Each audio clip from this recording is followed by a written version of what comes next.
وعلیکم السلام ورحمۃ اللہ وبرکاتہ۔ اللہ رب العالمین خیر و عافیت میں رکھے۔ سوال: سفر میں جب 4 آدمی ہوں یا 3 آدمی ہوں تو ایک کو امیر بنانے کے سلسلے میں ہے۔ حقیقت یہ ہے کہ یہ روایت ابو داؤد کے اندر ابو ہریرہ اور ابو سعید خدری رضی اللہ عنہما سے مروی ہے۔ اذا خرج ثلاثة في سفر فليؤمروا احدهم، کہ جب 3 آدمی سفر میں نکلیں تو ایک کو امیر بنائیں۔ یہ روایت ایک راوی اس میں ہے محمد بن عجلان، اس کے مضطرب ہونے کی وجہ سے ضعیف ہے۔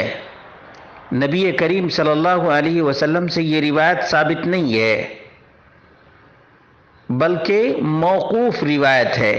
موقوف یعنی نبی کریم صلی اللہ علیہ وسلم نے یہ بات نہیں بیان کی ہے، بلکہ عبداللہ بن مسعود نے یہ روایت بیان کی ہے۔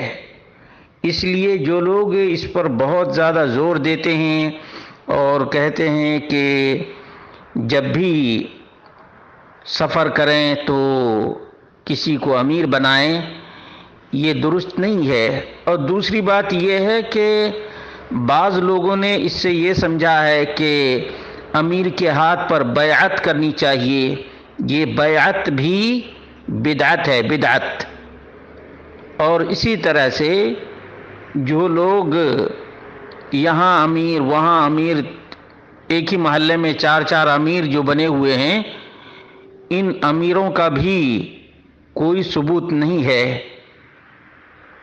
اللہ رب العالمین سے دعا کرتے ہیں اللہ رب العالمین مزید تحقیق کرنے کی توفیق عطا فرمائے۔ جو چیز بعض علماء نے حسن یا کسی تساہل کی وجہ سے صحیح کہا ہے، اس کا اعتبار اس صورت میں نہیں ہوتا جب تحقیق سے ثابت ہو جائے کہ یہ نبی کریم صلی اللہ علیہ وسلم کا قول نہیں ہے۔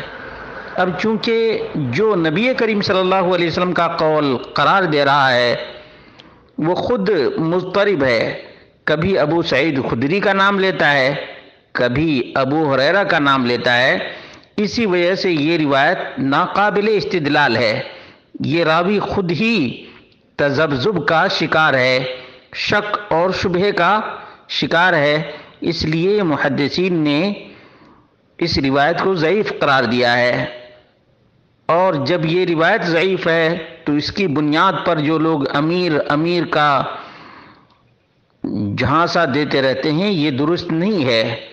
بس اللہ رب العالمین تحقیق کرنے کی توفیق عطا فرمائے۔